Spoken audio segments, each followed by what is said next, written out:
Hello everyone, आज हम अपनी एनसीईआरटी सीरीज का चैप्टर नंबर 17 तारे एवं सौर परिवार करने लगे हैं। गर्मियों की छुट्टियों में पहेली तथा बूझो अपने दादा दादी के गांव गए। रात्रि का भोजन करने के पश्चात वे घर की छत पर गए।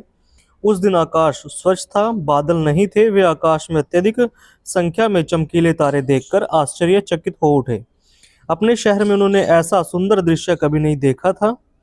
तो यहाँ पर रात्रि का जो है एक दृश्य दिखाया गया है। ठीक है, तो पहेली यह जानना चाहती थी कि बड़े शहरों के आकाश से गांव का आकाश इतना भिन्न क्यों है। उसके दादा जी ने यह स्पष्ट किया कि चमकीले प्रकाश, धुएं के कारण और धूल के कारण बड़े शहरों में तो स्वच्छ आकाश विरले ही दिखाई देते हैं। उन्होंने रात्रि के आकाश में कुछ आकाशीय पिंडों की पहचान कर उनसे संबंधित कहानियां सुनाई।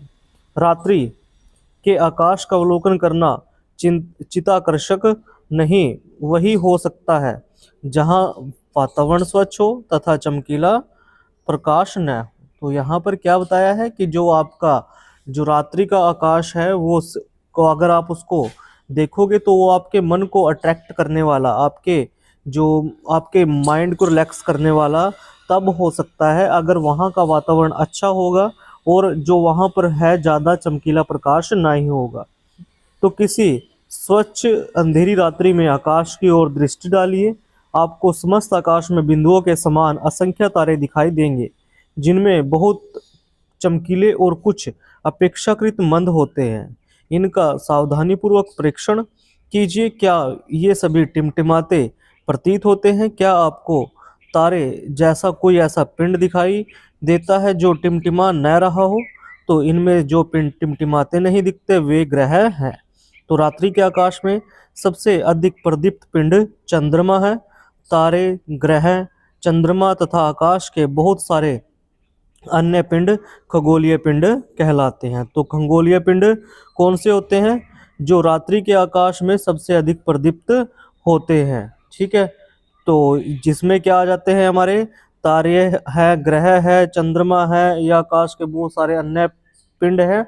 इनको क्या बोलते हैं? खगोलीय पिंड बोलते हैं। और एक प्रदीप्त पिंड किसको कहा गया है? चंद्रमा। जो किसी दूसरे के प्रकाश पर क्या हो, जो चमकता हो, उसको क्या बोलते हैं? प्रदीप्त पिंड बोलते हैं। ठीक है, तो खगोलीय पिंडों और उनसे संबंधित परिघटनाओं के अध्ययन को खगोलीय कहा जाता है। प्राचीन भारत में हमारे पूर्वजों ने आकाश का सुव्यवस्थित रूप से अध्ययन किया। उस काल में खगोलकी का उनका ज्ञान उन्नत था। सूर्य, तारे, चंद्रमा और ग्रहों की गति के संबंध में उनका ज्ञान सही कैलेंडर और पंचांग सृजित करने में सहायक रहा। इनसे लोगों को अपनी दिनचर्या बनाने में सहायता मिली। कैलेंडर और पंचांगों से लोगों को फसलों के चुनाव और उनके बुआई के समय के लिए जलवायु और वर्षा के पैटर्न की समझ में बढ़ोतरी हुई तथा इस प्रकार से मौसम और पर्वों की तिथियां भी निश्चित हुई। इस अध्याय में हम प्रकाशीय पिंडों का अवलोकन कर उनके बारे में जानेंगे। तो पहला हमारा जो है आकाशीय पिंड आता है चंद्रमा। चंद्रमा क्या है? ठीक है, तो ये जो है आप क्रियाकलाप 17.1 इसको आप देख सकते हो। यहाँ पर चित्र में एक लड़की को दिखाया है जो चंद्रमा की कलाओं के बारे में अध्ययन कर रही है। ठीक है, तो क्या चंद्रमा की आकृति में प्रतिदिन परिवर्तन होता है? क्या ऐसे ही भी दिन है जब चंद्रमा की आकृति पूर्णतः गोल प्रतीत होती है? क्या ऐसे भी दिन है जब स्वच्छ आकाश होने पर भी चंद्रमा को नहीं देखा जा सकता? उस दिन को जब चंद्रमा की पूर्ण चक्रिका दिखाई देती है उसे क्या है बोलते? क्या है उसको? उसको बोलते हैं पूर्णिमा। ठीक है, तो याद रखना भाई, पूर्णिमा किसे बोलते हैं? पूर्णिमा क्या होती है? तो जब पूर्ण चक्रिका दिखाई देती है चंद्रमा की तो उसको क्या बोलते हैं? पूर्णिमा बोलते हैं।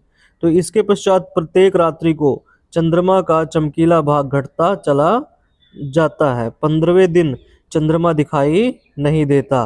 तो जिस दिन चंद्रमा दिखाई नहीं देता उसको क्या बोलते हैं? उसको अमावस बोलते हैं। ठीक है, तो अगले दिन चंद्रमा का एक छोटा भाग आकाश में दिखाई देता है। जब चंद्रमा का एक छोटा भाग आकाश में दिखाई देता है उसे क्या बोलते हैं? बाल चंद्र कहते हैं। इसके पश्चात फिर प्रतिदिन चंद्रमा बड़ा होता जाता है और चंद्रमा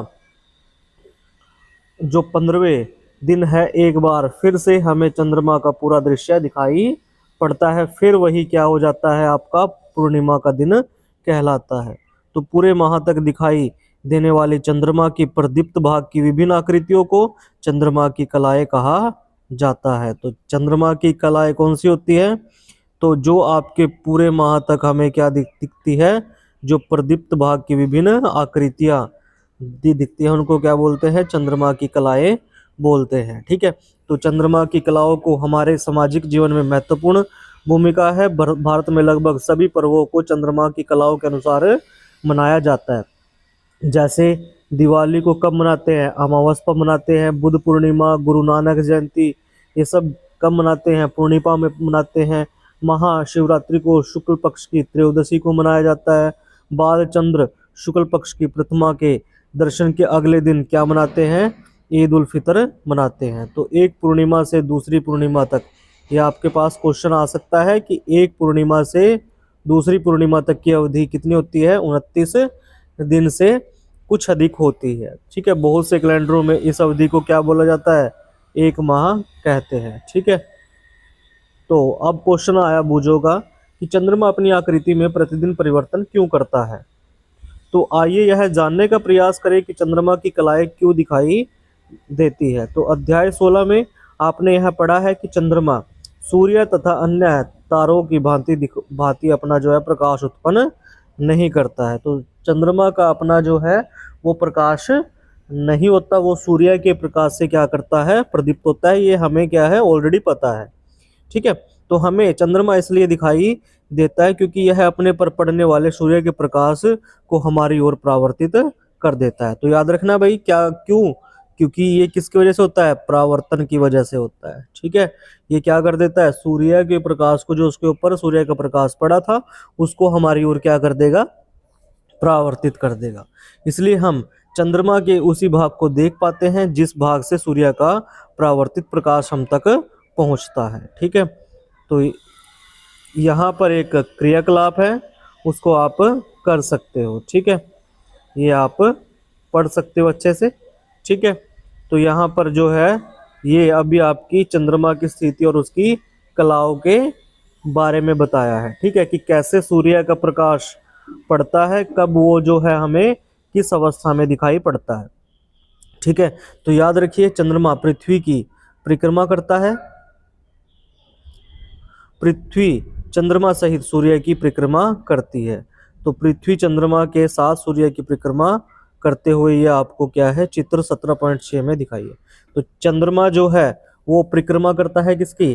पृथ्वी की, और पृथ्वी परिक्रमा करती है सूर्य की। क्या अब आप पूर्णिमा तथा अमावस के दिन सूर्य, चंद्रमा तथा पृथ्वी की सापेक्ष स्थितियों का अनुमान लगा सकते हैं? इनकी स्थितियों को अपनी नोटबुक में आरेखित कीजिए। पूर्ण चंद्रमा देखने के लिए आप आकाश के किस भाग में देखेंगे? बाल चंद्र के पश्चात पृथ्वी से देखने पर प्रतिदिन चंद्रमा के प्रदीप्त भाग में वृद्धि होती जाती है। पूर्णिमा के पश्चात पृथ्वी से देखने पर चंद्रमा का सूर्य द्वारा प्रदीप्त भाग प्रतिदिन आकार में घटता बढ़ता जाता है। तो बाल चंद्र यानी कि जब शुरू का चंद्रमा आता है, पहला दिन होता है अमावस के बाद, उस दिन के बाद जो है चंद्रमा की जो क्या है? प्रदीप्त भाग में वृद्धि होती रहती है, और पूर्णिमा के बाद उस प्रदीप्त भाग में क्या होती रहती है? घटोत्ती होती रहती है, वो आपका घटता रहता है। तो पहेली ने कहा, मैंने सुना है कि हम पृथ्वी से चंद्रमा के पीछे की ओर के भाग को कभी नहीं देखते, क्या यह सही है? तो ये क्रियाकलाप आपको दिखाया गया है। ठीक है, चंद्रमा पृथ्वी की एक पूरी परिक्रमा पूरी करने में अपने अक्ष पर एक घूर्णन पूरा करता है। तो ये आपके पास क्वेश्चन आ गया भाई, इसको इम्पोर्टेंट कर लो कि घूर्णन क्या होता है। तो चंद्रमा पृथ्वी की एक परिक्रमा पूरी करने पर अपने अक्ष पर क्या करता है? एक घूर्णन करता है। ठीक है, तो चंद्रमा का पृष्ठ, कवियों तथा कहानीकारों के लिए चंद्रमा एक चित्ताकर्षण क्या है? चित्ताकर्षण पिंड है, यानी कि आपके मन को मोहने वाला पिंड है। ठीक है, तभी इसी के ऊपर क्या है? इतनी सारी जो है कहानियां बनी है। बच्चों के लिए इसको क्या कहा जाता है? चंदा मामा कहा जाता है। ठीक है, तो कवियों तथा कहानीकारों के लिए चंद्रमा एक चित्ताकर्षण पिंड है, परंतु जब अंतरिक्ष यात्रियों ने चंद्रमा पर कदम रखे तो उन्होंने चंद्रमा के पृष्ठ को धूल भरा तथा निर्जन पाया। उस पर विभिन्न आपों के गर्त है। इस पर बहुत से खड़ी ढाल वाले ऊंचे पर्वत भी है। तो यानी कि क्या है, जब वैज्ञानिकों ने इसके ऊपर, अंतरिक्ष यात्रियों ने इसके ऊपर कदम रखे तो उन्होंने पाया कि भाई यहाँ पर तो बहुत सारी क्या है, धूल है और बहुत सारे गड्ढे हैं। ठीक है, और जो चट्टाने भी हैं वो बिल्कुल सीधी हैं। ठीक है, बिल्कुल सीधी खड़ी हैं। ठीक है, तो उनमें से बहुत कुछ पर्वत तो ऊंचाई में पृथ्वी के सर्वाधिक ऊंचाई के पर्वतों के समान है। ठीक है, तो यहाँ पर क्या है, चंद्रमा का पृष्ठ दिखाया गया जिसमें आप बहुत सारे जो है गड्ढे देख सकते हैं। तो चंद्रमा पर न तो वायुमंडल है और न ही जल। क्या चंद्रमा पर किसी प्रकार के जीवन की संभावना हो सकती है? ठीक है, पूजो ने कहा कि क्या हम चंद्रमा पर कोई ध्वनि सुन सकते हैं? तो अध्याय 13 में हमने यह सीखा था कि जब कोई माध्यम नहीं होता तो ध्वनि गमन नहीं कर सकती, तब फिर हम चंद्रमा पर किसी ध्वनि को कैसे सुन सकते हैं? तो यहाँ पर एक आपको तथ्य बताया है कि 21 जुलाई 1969 को अमेरिका के अंतरिक्ष यात्री नील आर्मस्ट्रांग ने पहले चंद्रमा पर सबसे अपने कदम रखे थे। उसके बाद एल्ड्रिन चंद्रमा पर उतरे। ठीक है, तो भाई याद रखना कि आपका सबसे पहले अंतरिक्ष यात्री जिसने क्या है चंद्रमा पर कदम रखा, वो किसने रखा? नील आर्मस्ट्रांग ने रखा 21 जुलाई 1969 को। और उनके बाद जो गए वो थे एडविन एल्ड्रिन। ठीक है, तो तारे, रात्रि के आकाश में आप अन्य कौन सी वस्तुएं देखते हैं? आकाश में असंख्य तारे हैं। बड़े शहर से दूर किसी अंधियारी रात को आकाश का सावधानी पूर्वक प्रेक्षण कीजिए। क्या सभी तारे समान रूप से चमकीले हैं? क्या सभी तारों का रंग एक जैसा है? तारे अपना प्रकाश उत्सर्जित करते हैं। तो याद रखना भाई, तारे क्या करते हैं? तारे अपना प्रकाश उत्सर्जित करते हैं। सूर्य भी क्या है? एक तारा है। ठीक है, अन्य तारों की तुलना में सूर्य इतना अधिक बड़ा क्यों दिखाई देता है? तो क्यों दिखाई देता है? क्योंकि उन तारों के मुकाबले सूर्य हमारे ज़्यादा करीब है, इसलिए क्या है, ये हमें क्या है, बड़ा दिखाई देता है। आपके पास रखी फुटबॉल तथा 100 मीटर दूरी पर रखी फुटबॉल में कौन सी बड़ी प्रतीत होती है? तो तारे सूर्य की तुलना में लाखों गुना अधिक दूर है, इसलिए तारे हमें बिंदु जैसे प्रतीत होते हैं। सूर्य पृथ्वी से कितनी किलोमीटर दूर है? तो याद रखना भाई, 15 करोड़ किलोमीटर दूर है। तो सूर्य पृथ्वी से कितना है दूर? 15 किलोमीटर दूर है। ठीक है, ये आपका मेन रहेगा पॉइंट, बहुत बार एग्जाम में आया है कि सूर्य पृथ्वी से कितने किलोमीटर दूर है। ठीक है, तो सूर्य के पश्चात दूसरा निकटतम तारा प्रोक्सिमा। ठीक है, प्रोक्सिमा है, प्रोक्सिमा सेंटोरी है। ठीक है, तो याद रखना भाई, तो सूर्य के बाद जो दूसरा तारा है वो है प्रोक्सिमा सेंटोरी, जिसकी दूरी पृथ्वी से लगभग कितनी है ये आप गिन सकते हो। ठीक है, क्या आप इस दूरी को आसानी से पढ़ सकते हैं? कुछ तारे तो इसमें भी बहुत अधिक दूर हैं। ठीक है, तो इतनी अधिक दूरियों को लंबाई के अन्य मात्रक प्रकाश वर्ग से व्यक्त करते हैं। तो याद रखना भाई, जो दूरी होती है आकाशीय दूरी को हम किससे करते हैं?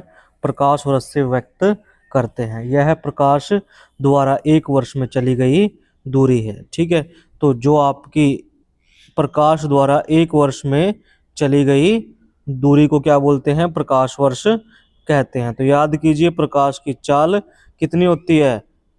3 लाख किलोमीटर प्रति सेकंड है। इस प्रकार सूर्य की पृथ्वी से दूरी कितनी है? 8 प्रकाश मिनट है। ठीक है, कितनी है? 8 प्रकाश मिनट। और अल्फा सेंटोरी से कितनी है दूरी? 4.3 प्रकाश वर्ष दूर।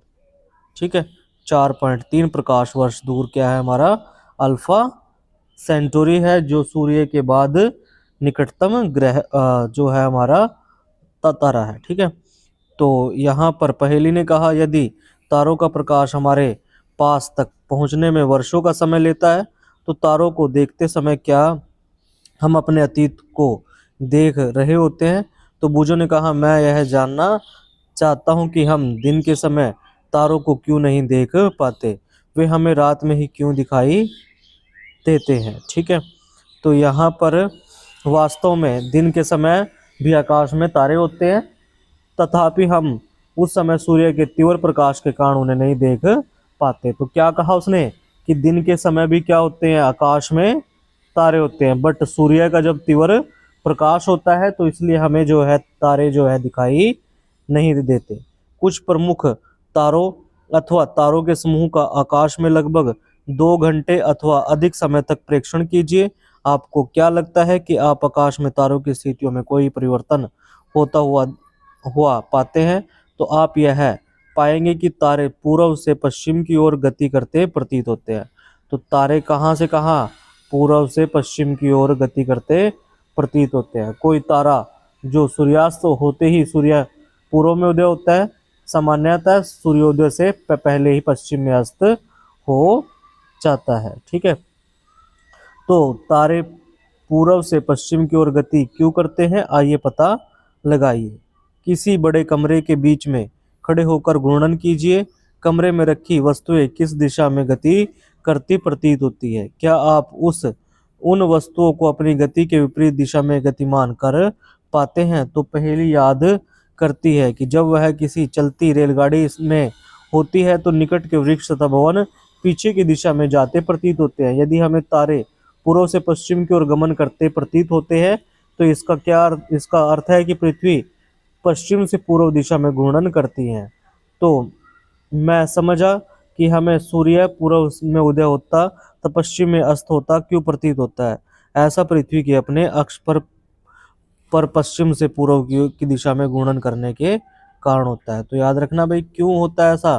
क्योंकि पृथ्वी क्या कर रही है, अपने अक्ष पर पश्चिम से पूर्व दिशा में घूर्णन कर रही है। इसलिए क्या है, हमें जो है सूर्य पूर्व में निकलता हुआ और पश्चिम में छिपता हुआ प्रतीत होता है। ठीक है, तो पहेली ने कहा, मेरे दादाजी ने मुझे बताया था कि आकाश में एक ऐसा तारा है जो एक ही स्थान पर स्थिर रहता है, ऐसा कैसे संभव है? ठीक है, तो यहाँ पर आपको क्या है, ध्रुव तारा आपको क्या है एक दिखाई पड़ेगा। ठीक है, तो यहाँ क्रियाकलाप जो है वो दिखाई देता है कि एक छाता लीजिए, इसे खोलिए, कागज को काटकर लगभग 10-15 तारे बनाइए। छाते की केंद्रीय छड़ की स्थिति पर एक तारा चिपकाइए। छाते के प्रत्येक तार स्पोक के सिरे के निकट कपड़े पर अन्य पर तारों को चिपकाइए। ठीक है, तो ध्रुव तारा गति करता प्रतीत नहीं होता। ठीक है, जब छाते को की केंद्रीय छड़ को अपने हाथ में पकड़कर घुमाइए था छाते पर चिपकाइए। सभी तारों का प्रेक्षण कीजिए, क्या कोई ऐसा तारा है जो गति करता प्रतीत नहीं होता? ये वह तारा कहाँ स्थित है? यदि कोई तारा वहां स्थित है जहां आकाश में पृथ्वी का अक्ष मिलता है तो क्या वह तारा भी स्थिर होता है? तो यहाँ पर वास्तव में ध्रुव तारा ही एक ऐसा तारा है जो पृथ्वी के एक अक्ष पर आपको की दिशा में स्थित है। तो ध्रुव तारा कहाँ है भाई? आपका पृथ्वी के अक्ष की दिशा में स्थित है। ठीक है, यह गति करता प्रतीत नहीं होता। ठीक है, तो ध्रुव तारा हमेशा ही क्या रहता है? स्थिर रहता है। क्यों रहता है? क्योंकि यह पृथ्वी के अक्ष की दिशा में स्थित है। ये आपको जो है एक ध्रुव तारा दिखाया गया है। ठीक है, तो ध्रुव तारा पृथ्वी के घूर्णन अक्ष के निकट स्थित होता है। उसके बाद आता है आपका तारामंडल। तो कुछ समय तक आकाश का प्रेक्षण कीजिए। क्या कुछ तारे चित्र 17.11 में दर्शाए अनुसार आकृतियों के समूह बनाए हुए? तो पहचाने जाने योग्य आकृति वाले तारों के समूह को तारामंडल कहते हैं। तो तारामंडल किन्हें कहते हैं? जो पहचाने जाने योग्य आकृतियों के समूह को क्या बोलते हैं? तारामंडल बोलते हैं। ठीक है, तो प्राचीन काल में मनुष्यों ने आकाश में तारों को पहचानने के लिए तारामंडलों की परिकल्पना की थी। तो तारामंडलों की आकृति उन व्यक्तियों की सुपरिचित वस्तुओं के सदृश थी। तो रात्रि के समय कुछ तारामंडलों की आप आसानी से पहचान कर सकते हैं। इसके लिए आपको यह जानना होगा कि कोई विशिष्ट तारामंडल कैसा दिखाई देता है, और रात्रि के आकाश में उसे कहाँ देखना होगा। ठीक है, तो यहाँ पर आपको जो है विभिन्न आकृतियों को दिखाया है, जैसे आपका ग्रेट बियर दिखाया है, ओरियन दिखाया है, कैसियोपिया दिखाया है, और लियो मेजर दिखाया है। ठीक है, तो सर्वविख्यात तारामंडलों में से एक सर्वविख्यात तारामंडलों में से एक विख्यात तारामंडल सप्तऋषि है, जिसे आप गर्मियों में रात्रि के प्रथम पहर में देख सकते हैं। तो सबसे मुख्य जो मेन है वो तारामंडल कौन सा है? सप्तऋषि है, जो आपको गर्मियों में रात्रियों के प्रथम पहर में दिखाई देता है। कब दिखाई देता है? गर्मियों में प्रथम पहर में। तो इस तारामंडल को क्या बोलते हैं? बिग जीपर, ग्रेटर बियर या अरसा मेजर भी कहते हैं। इस तारामंडल में 7 सुस्पष्ट तारे होते हैं। कितने होते हैं? 7 होते हैं तारे। यह सबसे बड़ी कड़छी, जिसको क्या बोलते हैं, आपके क्वेश्चन मार्क के जैसा जो है, यह आपको प्रतीत होता है। ठीक है, तो ये आपको सभी प्राचीन संस्कृतियों में विभिन्न नक्षत्रों के संबंध में दिलचस्प पुरानी कथाएं प्रचलित है। तो ये आपको जो है एक जो क्या दिखाया गया है यहाँ, एक सप्तऋषि का जो है चित्र दिखाया है। ठीक है, तो उसके बाद आता है आपके पास सप्तऋषि क्या है। तो भाई क्या होते हैं? तो सप्तऋषि 7 प्रसिद्ध प्राचीन भारतीय संतों या ऋषियों के नामों के साथ संबंध है, जैसा कि नीचे दिए गए चित्रों में दर्शाया गया है। तो ये आपके ऋषियों के नाम है। ठीक है, और शाश्वत ज्ञान को क्या करते हैं? जो इंगित करते हैं। ठीक है, तो ये आप याद रख सकते हो कौन कौन से हैं, जैसे मृचि है, वशिष्ठ है, श्रृंगिरस है, अत्रि है, पुलत्स्य है, ऋतु है, पुलय है। ठीक है, उसके बाद आपको एक क्रियाकलाप है। तो उसने कहा है कि बुजो ने कहा कि मैंने सुना है कि हम सप्तऋषि सप्तऋषि से क्या कर सकते हैं? सप्तऋषि से ध्रुव तारे का स्थान निर्धारित कर सकते हैं। ठीक है, उसके बाद यहाँ पर जैसे आपका दिखाया है कि जैसे यहाँ पर आपका क्या रहेगा, एक सप्तऋषि को दिखाया है। ठीक है, और उसके ये ऊपर के 2 तारे हैं, उनसे ऊपर क्या रहेगा आपका जो है ध्रुव तारा दिखाया जाएगा। ठीक है, जैसा आपका क्या है ध्रुव तारा जो है यहाँ पर दिखाया गया है। ठीक है, तो आप इसको जो है आप डिनोट कर सकते हो। ठीक है, ये आपका क्या है ध्रुव तारा है। ठीक है, यहाँ से आपका जो है दिखाई देगा। ठीक है, क्लियर है। उसके बाद आपका है यहाँ पर दिखाया है किसको? आपके सप्तऋषि ध्रुव तारे की क्या करते हैं? हमेशा परिक्रमा करते हैं। तो ये एक ध्रुव तारा जो है वो क्या है? बीच में है, और ये सारे जो है एक ये सप्तऋषि, एक ये सप्तऋषि, एक ये सप्तऋषि, एक ये सप्तऋषि। ठीक है, ये देखना कि हमेशा ऊपर के 2 तारों का हिस्सा जो है वो ध्रुव तारे को क्या करेगा? इंगित करेगा। ठीक है, उसकी ओर इशारा करता हुआ प्रतीत होगा। ठीक है, उसके बाद वास्तव में सभी तारे ध्रुव तारे की परिक्रमा करते हैं। ध्यान दीजिए, ध्रुव तारा दक्षिणी गोलार्ध से नहीं दिखाई देता है। तो याद रखने भाई, ये भी हमारे पास एक इम्पोर्टेंट आ गया कि ध्रुव तारा कहाँ से नहीं दिखाई देता है? तो दक्षिणी गोलार्ध से नहीं दिखाई देता है। ठीक है, सप्तऋषि जैसे उत्तरी गोलार्ध के कुछ तारामंडल भी दक्षिणी गोलार्ध के कुछ स्थानों से दिखाई नहीं देते हैं। ओरायन जो है ये क्या है? अन्य विख्यात तारामंडल है, जिसे हम सर्दियों में मध्य रात्रि में देख सकते हैं। यह आकाश में सर्वाधिक भव्य तारामंडलों में गिना जाता है।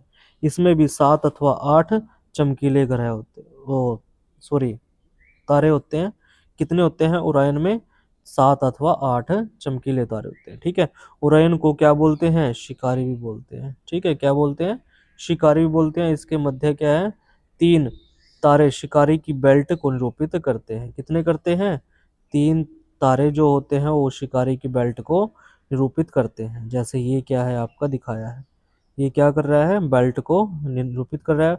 और इनसे जो सामने है वो क्या दिखाई देगा आपको? सीरियस तारा दिखाई देगा। ठीक है, उसके बाद है इसमें कि आकाश में सबसे अधिक चमकीला तारा सीरियस या लुब्धक ओरायन के सबसे निकट दिखाई देता है। तो याद रखना भाई, तो आकाश में सबसे चमकीला तारा कौन सा है? सीरियस है। ठीक है, तो ओरियन के निकट दिखाई देता है। सीरियस को ढूंढने के लिए ओरियन के मध्य के 3 तारों से गुजरने वाली रेखा की कल्पना कीजिए तथा इसके अनुदिश पूर्व दिशा की ओर देखिए। इस रेखा के अनुदिश आपको एक अत्यंत चमकीला तारा दिखाई दे देगा। इसको ही क्या बोलते हैं? सीरियस बोलते हैं। ठीक है, जो मैंने आपको बताया। उत्तरी आकाश में अन्य प्रमुख तारामंडल कैसियोपिया है। यह सर्दियों में रात्रि के प्रथम पहर में दिखाई देता है। यह अंग्रेजी के अक्षर डब्ल्यू अथवा एम के बिगड़े या विकृत रूप जैसा दिखाई देता है। ठीक है, तो इसने कहा है कि किसी तारामंडल में केवल हम क्या है 5 से 7 तारे ही देख पाते हैं। इसमें बहुत सारे तारे होते हैं, तथापि हम अपनी नंगी आंखों से किसी तारामंडल के केवल चमकीले तारों को ही देख पाते हैं। जिन तारों से मिलकर कोई तारामंडल बनता है वे सब हमसे समान दूरी पर नहीं है। वे आकाश में केवल हमें एक दृश्य रेखा में दिखाई पड़ते हैं। ठीक है, तो ये आपका जो है यहाँ पर एक चित्र आपको दिखाया है किसका? आपका ओरियन का। ठीक है, तो ये इसको क्या बोलते हैं? शिकारी। ठीक है, क्लियर हो गया होगा आपके ये। उसके बाद आता है आपका सौर परिवार। ठीक है, तो सूर्य तथा उसकी परिक्रमा करने वाले खगोलीय पिंडों से मिलकर सौर परिवार बनता है। तो सौर परिवार किससे बनता है? खगोलीय पिंडों से मिलकर, जो क्या करते हैं? सूर्य की परिक्रमा करते हैं। उसको क्या बोलते हैं? सौर परिवार कहते हैं। इस परिवार में बहुत से पिंड हैं, जैसे ग्रह, धूमकेतु, क्षुद्र ग्रह तथा उल्काएं। सूर्य तथा इन पिंडों के बीच गुरुत्वाकर्षण बल के कारण ये पिंड सूर्य की परिक्रमा करते हैं। तो पिंड जो है सूर्य की परिक्रमा क्यों करते हैं? क्योंकि सूर्य और पिंड, इन पिंडों के बीच में क्या होता है? गुरुत्वाकर्षण बल होता है। जैसा कि आप जानते ही है कि पृथ्वी भी सूर्य की परिक्रमा करती है। यह सौर परिवार की एक सदस्य है।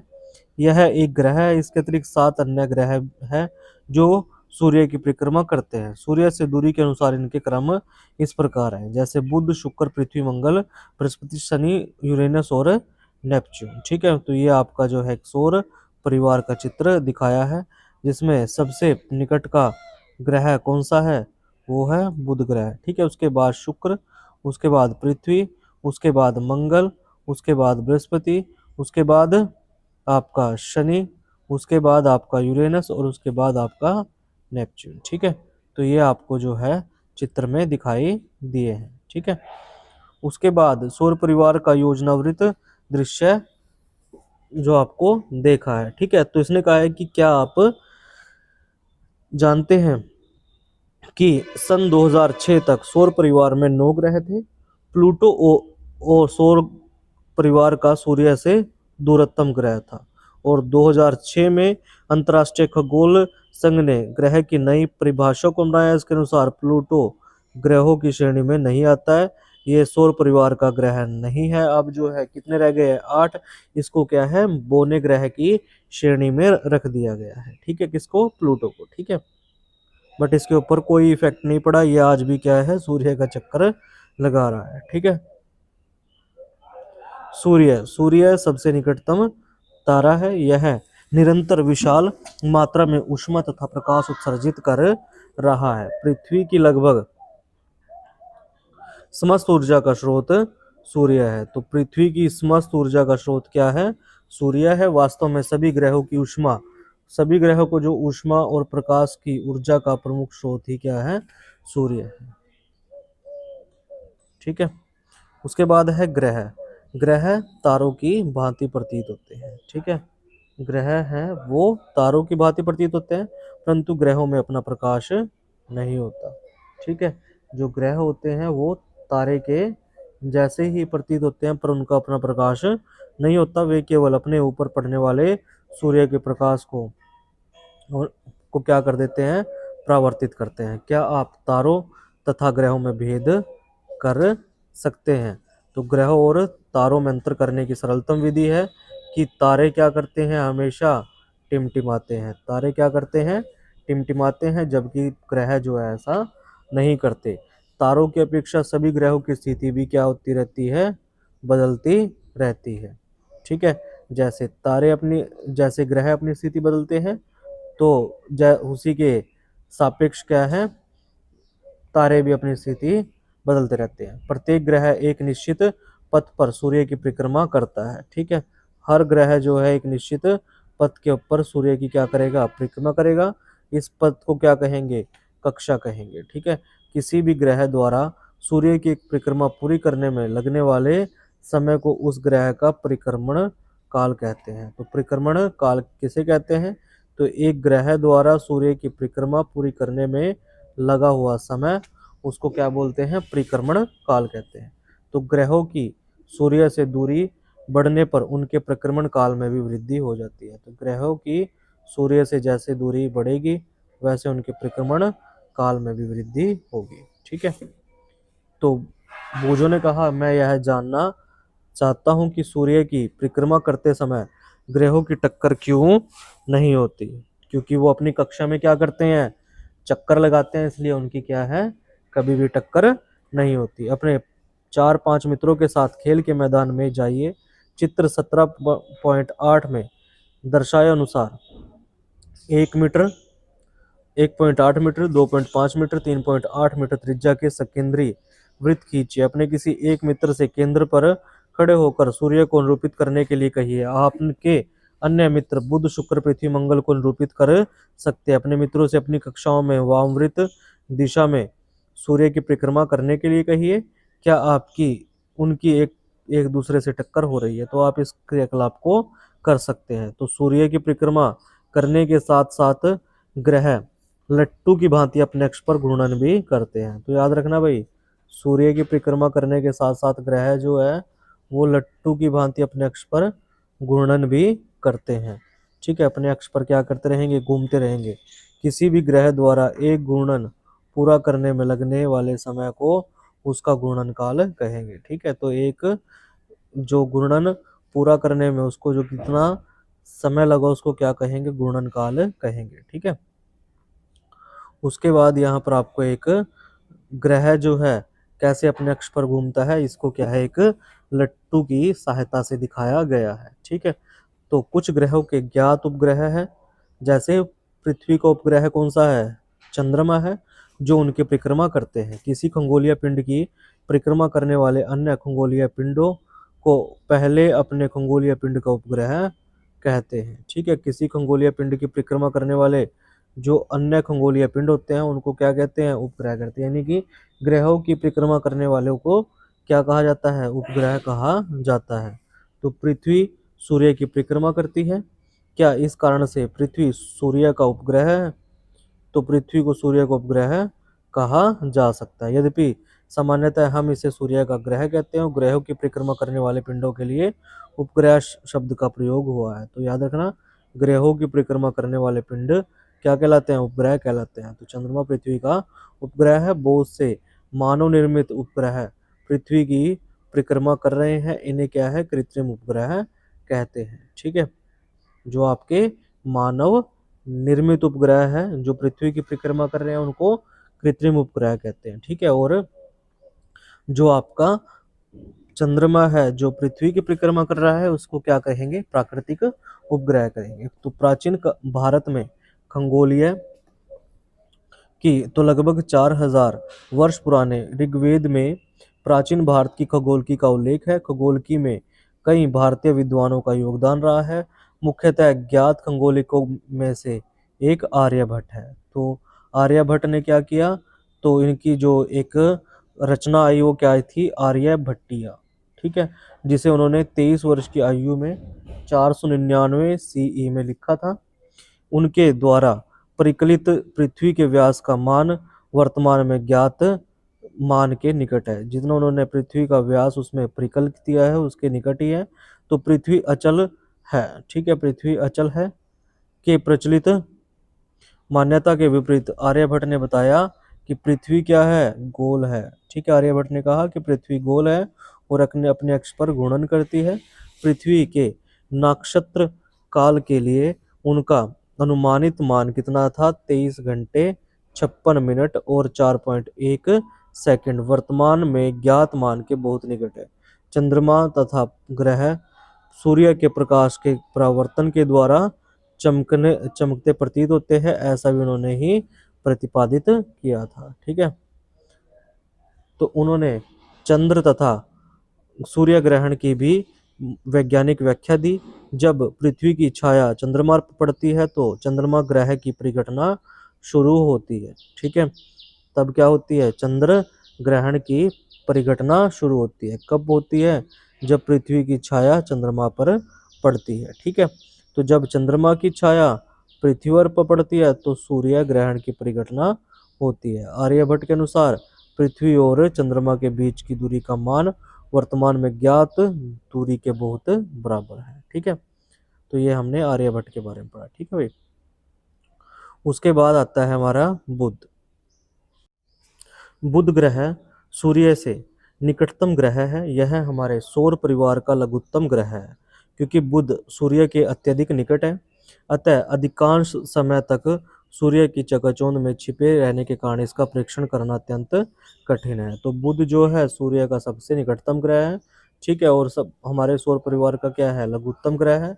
ठीक है, और ये क्या है, सूर्य के सबसे अधिक निकट है, इसलिए क्या रहता है, सूर्य की चकाचौंध में हमेशा छिपा रहता है। ठीक है, तो तथापि सूर्योदय में से पूर्व पूर्व तथा सूर्यास्त के समय तत्पश्चात ये क्षितिज पर देखा जा सकता है। तो इसे कहाँ कहाँ देखा जा सकता है भाई, सूर्योदय के समय पूर्व में, ठीक है, और सूर्यास्त के तुरंत पश्चात क्षितिज पर देखा जा सकता है। अतः यह वही दिखाई देता है जहाँ वृक्षों तथा भवनों द्वारा क्षितिज को देखने में कोई बाधा नहीं आती। बुध का अपना कोई उपग्रह नहीं है। ठीक है, उसके बाद आता है हमारा शुक्र ग्रह। तो शुक्र ग्रहों में शुक्र पृथ्वी का निकटतम पड़ोसी है। रात्रि के आकाश में यह सबसे अधिक चमकीला ग्रह है। ठीक है, तो ग्रहों में शुक्र ग्रह क्या है, पृथ्वी का सबसे निकटतम पड़ोसी है। रात्रि के आकाश में यह क्या सबसे अधिक चमकीला ग्रह है। कभी कभी शुक्र पूर्वी आकाश में सूर्योदय से पूर्व दिखाई देता है। कभी कभी सूर्यास्त के तुरंत पश्चात यह पश्चिमी आकाश में दिखाई देता है, इसलिए इसे प्राय प्रभात तारा अथवा संध्या तारा भी कहा जाता है। ठीक है, तो शुक्र ग्रह को क्या कहा जाता है, प्रभात तारा और संध्या तारा भी कहा जाता है। ठीक है, यद्यपि यह तारा नहीं है, रात्रि के आकाश में इसे ढूंढने का प्रयास कीजिए। शुक्र का अपना कोई भी उपग्रह चंद्रमा नहीं है। इसकी अपने अक्ष पर घूर्णन गति कुछ असाधारण है। यह पूर्व से पश्चिम की ओर घूर्णन करता है, जबकि पृथ्वी जो है पश्चिम से पूर्व, यानी कि ये क्या है, पृथ्वी से उल्टा जो है क्या करता है, घूर्णन करता है। ठीक है, तो ये आपका हो गया। उसके बाद इसने कहा कि यहाँ पर एक क्रियाकलाप है दिखाया हुआ कि तब क्या इसका यह अर्थ हुआ कि शुक्र पर सूर्योदय पश्चिम में तथा सूर्यास्त पूर्व में होता है। तो यदि आपको अवसर मिले तो दूरबीन द्वारा शुक्र को देखने का प्रयास कीजिए। आप चंद्रमा की भांति शुक्र की कलाओं का प्रेक्षण कीजिए। तो शुक्र की कलाएं यहाँ पर दिखाई है। जैसे पृथ्वी ही सौर परिवार का एकमात्र ऐसा ग्रह है जिस पर जीवन का अस्तित्व ज्ञात है। तो जीवन का अस्तित्व ज्ञात है किसके ऊपर, पृथ्वी के ऊपर। ठीक है, तो पृथ्वी पर जीवन विद्यमान होने तथा इसकी निरंतरता बनाए रखने के लिए कुछ विशिष्ट पर्यावरणीय अवस्थाएं उत्तरदायी हैं। तो पृथ्वी पर जीवित रहने के लिए क्या क्या जो है रिस्पॉन्सिबल है, तो वो क्या है, कुछ विशिष्ट पर्यावरणीय अवस्थाएं। ठीक है, इनमें पृथ्वी की सूर्य से उचित दूरी होना भी सम्मिलित है ताकि पृथ्वी पर सही ताप परिसर, जल की उपस्थिति, उपयुक्त वायुमंडल तथा ओजोन का आवरण बना रह सके। ठीक है, तो सूर्य की क्या है, उचित दूरी होना भी शामिल है कि जो है पृथ्वी ना तो सूर्य से ज़्यादा दूर है ना ज़्यादा निकट है। ठीक है, तो यहाँ पर हमारे पास इसलिए यहाँ पर क्या है, ओजोन का आवरण बना हुआ है। ठीक है, तो हमें अपनी पर्यावरण की सुरक्षा के लिए विशेष सावधानी बरतनी चाहिए ताकि यह सुनिश्चित किया जा सके पृथ्वी पर जीवन को कोई संकट ना हो। तो अंतरिक्ष से देखने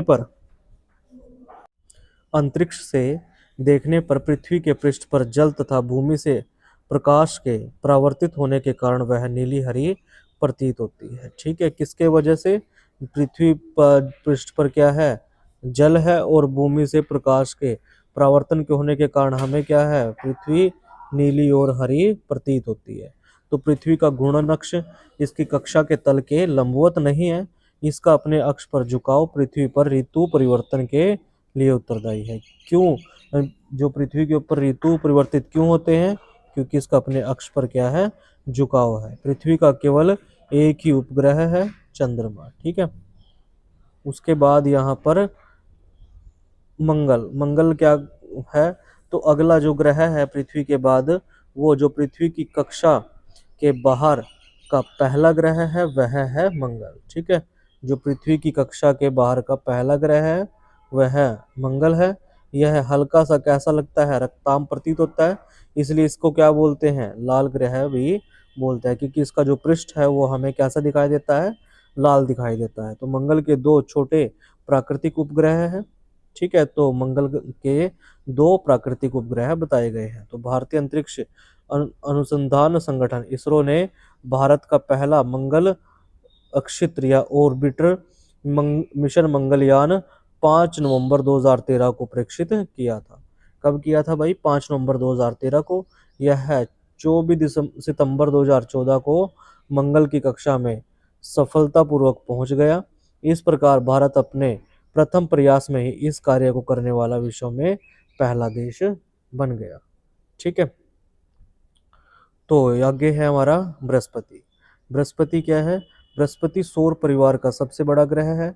यह ग्रह इतना बड़ा है कि लगभग 1300 पृथ्वियां इस विशाल ग्रह के भीतर रखी जा सकती है। तो बृहस्पति जो ग्रह है वो इतना बड़ा है कि जो 13 पृथ्वियां है, 13,000 पृथ्वियां हैं, वो इसके अंदर क्या है? एक साथ समा सकती है। तो बृहस्पति का जो द्रव्यमान है वो पृथ्वी के द्रव्यमान का 318 गुना है।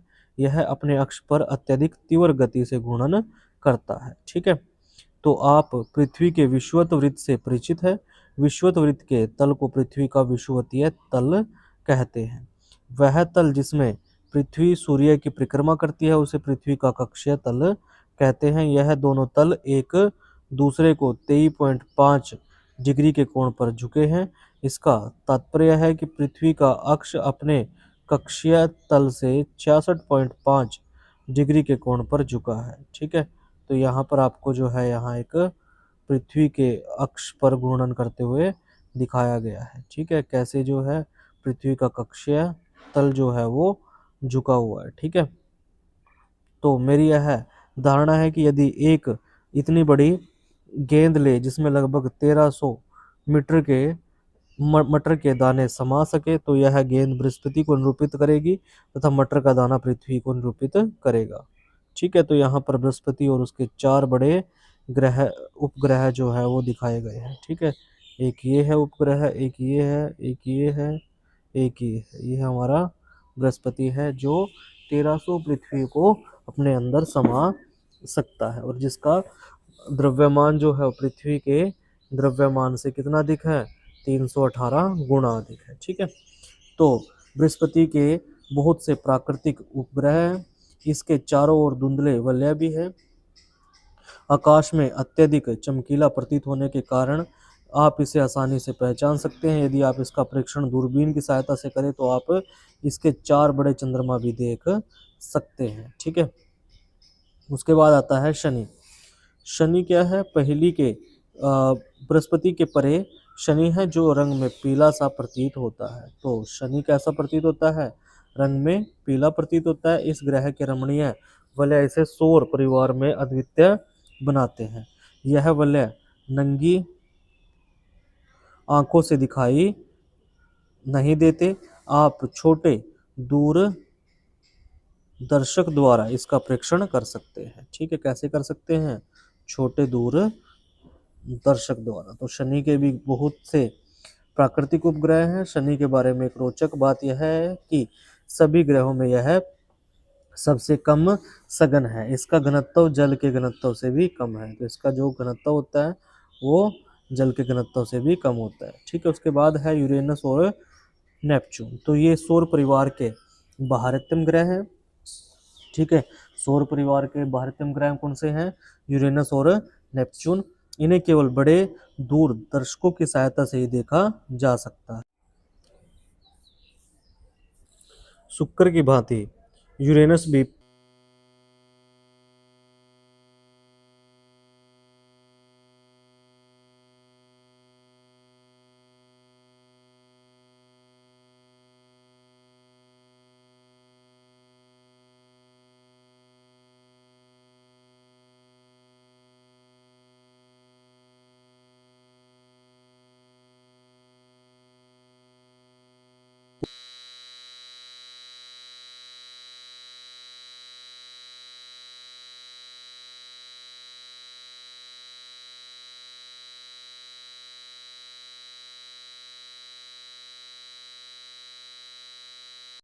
शुक्र की भांति यूरेनस भी पूर्व से पश्चिम दिशा में घूर्णन करता है।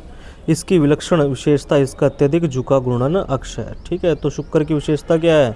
इसका अत्यधिक झुका हुआ घूर्णन अक्ष। ठीक है, जिसके परिणाम स्वरूप ये क्या अपने पृष्ठ पर क्या रखता है? लुढ़कता हुआ सा प्रतीत होता है। ठीक है, तो सौर परिवार के अन्य 4 ग्रह जो आपके क्या हैं? बुध, शुक्र, पृथ्वी, मंगल, अन्य 4 ग्रहों की तुलना में सूर्य के अत्यंत निकट है। इन्हें आंतरिक ग्रह कहते हैं। आंतरिक ग्रहों के बहुत कम चंद्रमा होते हैं। वे ग्रह जो मंगल की कक्षा से बाहर हैं, जैसे बृहस्पति, शनि, यूरेनस, नेपच्यून, आंतरिक ग्रहों की तुलना में कहीं अधिक दूर हैं। इन्हें बाह्य ग्रह कहते हैं। इनके 4 ओर क्या होते हैं? वलय निकाय होते हैं और इनके सबसे अधिक चंद्रमा भी होते हैं, यानी इनके सबसे ज़्यादा जो है उपग्रह भी होते हैं। ठीक है, तो सौर परिवार के कुछ अन्य सदस्य, तो ग्रहों के अतिरिक्त सूर्य की परिक्रमा करने वाले कुछ अन्य पिंड भी हैं, ये भी सौर परिवार के सदस्य हैं। तो इसमें आपका आता है पहला क्षुद्र ग्रह। क्षुद्र ग्रह क्या है? तो मंगल तथा बृहस्पति की कक्षाओं के बीच काफ़ी बड़ा अंतराल है, काफ़ी बड़ा गैप है। इस गैप को क्या है? बहुत ऐसे छोटे छोटे पिंडों ने घेर रखा है जो सूर्य की परिक्रमा करते हैं। इन्हें क्या बोलते हैं? क्षुद्र ग्रह बोलते हैं। तो क्षुद्र ग्रह कौन से होते हैं भाई? जो आपकी मंगल और बृहस्पति की कक्षाओं के बीच में पाए जाने वाले छोटे छोटे पिंड हैं, वो क्या कहलाते हैं? क्षुद्र ग्रह कहलाते हैं। क्षुद्र ग्रहों को केवल दूरदर्शक की सहायता से ही देखा जा सकता है। ठीक है, उसके बाद आता है आपका धूमकेतु। धूमकेतु क्या है? धूमकेतु भी हमारे सौर परिवार के सदस्य हैं। ये अत्यंत पर्वलीय कक्षाओं में सूर्य की परिक्रमा करते हैं, परंतु सूर्य का प्रक्रमण काल काफ़ी अधिक होता है। तो सामान्यतः धूमकेतु चमकीले सिर वाले और लंबी पूंछ वाले होते हैं।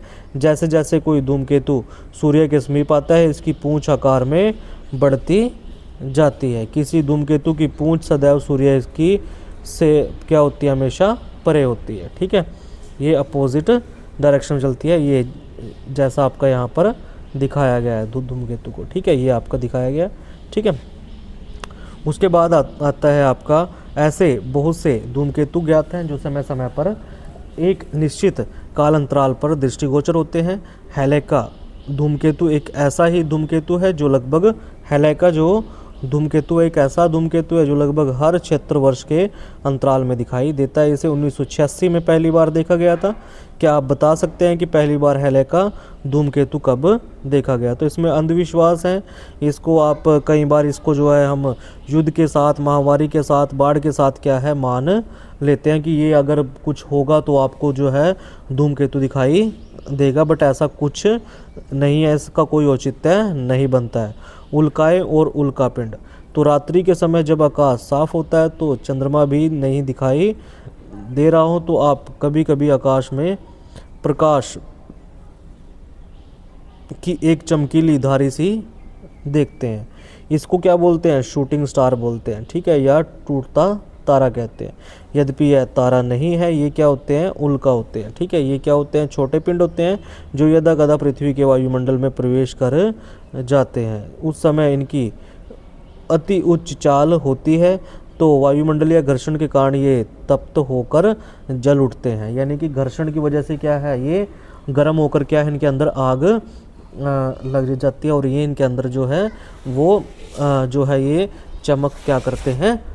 पैदा करते हैं। तो चमक के साथ ही ये क्या है? शीघ्र ही वाष्पित हो जाते हैं। यही कारण है कि प्रकाश की चमकीली धारी अति अल्प समय के लिए भी दृष्टिगोचर होती है। ठीक है, तो कुछ उल्का आकाश में इतने बड़ी होती है कि पूर्णतः वाष्पित होने से पूर्व ही वे पृथ्वी पर पहुंच जाती है। वह पिंड जो पृथ्वी पर पहुंचता है उसे उल्कापिंड कहते हैं। उल्कापिंड वैज्ञानिकों को उस पदार्थ की प्रकृति की खोज करने में सहायता करता है जिससे सौर परिवार बना है। ठीक है, तो उल्कावृष्टि, तो जब पृथ्वी किसी धूमकेतु की पूंछ को पार करती है तो उल्काओं के झुंड दिखाई देते हैं, इनको क्या बोलते हैं, उल्कावृष्टि बोलते हैं।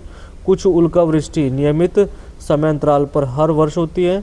आप किसी वैज्ञानिक पत्रिका या इंटरनेट से उनके दिखाई देने के समय का पता लगा सकते हैं। ठीक है, उसके बाद आते हैं आपके कृत्रिम उपग्रह। तो आपने सुना होगा कि ऐसे बहुत से कृत्रिम उपग्रह हैं जो पृथ्वी की परिक्रमा कर रहे हैं। आप यह जानते होंगे कि कृत्रिम उपग्रह प्राकृतिक उपग्रहों से किस प्रकार भिन्न है। कृत्रिम उपग्रह क्या होते हैं, मानव निर्मित होते हैं। इनका प्रमोशन पृथ्वी से किया गया है। ठीक है, इनको जो बनाया गया है वो कहाँ से बनाया गया है, पृथ्वी से बनाया गया है। ये पृथ्वी के प्राकृतिक उपग्रह चंद्रमा की तुलना में कहीं अधिक निकट रहकर पृथ्वी की परिक्रमा करते हैं। तो भारत ने बहुत से कृत्रिम उपग्रहों का निर्माण किया है या प्रमोशन किया है। तो आर्यभट्ट भारत का प्रथम उपग्रह था। तो भारत का प्रथम कृत्रिम उपग्रह कौन सा था, आर्यभट्ट। अन्य भारतीय उपग्रह क्या है, इनसैट। ठीक है, इनसैट है। ठीक है, और इसके बाद है IRS। ठीक है, IRS, कल्पना 1, एजुसेट आदि जो हैं ये आपके दिखाई देते हैं। तो कृत्रिम उपग्रहों के बहुत से व्यवहारिक अनुप्रयोग हैं। इनका उपयोग मौसम की भविष्यवाणी, रेडियो तथा टेलीविज़न संकेतों के परीक्षण में किया जाता है। इनको उपयोग दूरसंचार तथा सुदूर संवेदना के लिए, यानी कि इनका जो उपयोग होता है वो आपका कम्युनिकेशन या फिर टेली कम्युनिकेशन के लिए आपका यूज़ होता है। ठीक है, तो मुझे यह कहना है कि सुदूर संवेदना से हमारा तात्पर्य है दूरी की सूचनाएं एकत्र करना है। ठीक है, तो यहीं पर हमारा जो है ये चैप्टर नंबर 17, ठीक है, सौर परिवार और तारे ख़त्म होता है। ठीक है, ये हमारा NCERT का चैप्टर नंबर 17 था कक्षा 8 के लिए, जो आपके आने वाले परीक्षाओं के लिए काफ़ी महत्वपूर्ण रहेगा। आप हमारे चैनल को लाइक कीजिए, सब्सक्राइब कीजिए और ज़्यादा से ज़्यादा शेयर कीजिए, ताकि मैं आपके लिए और ज़्यादा वीडियोज़ लेके आता रहूं जो आपके लिए बहुत ज़्यादा इम्पोर्टेंट रहेंगे। धन्यवाद।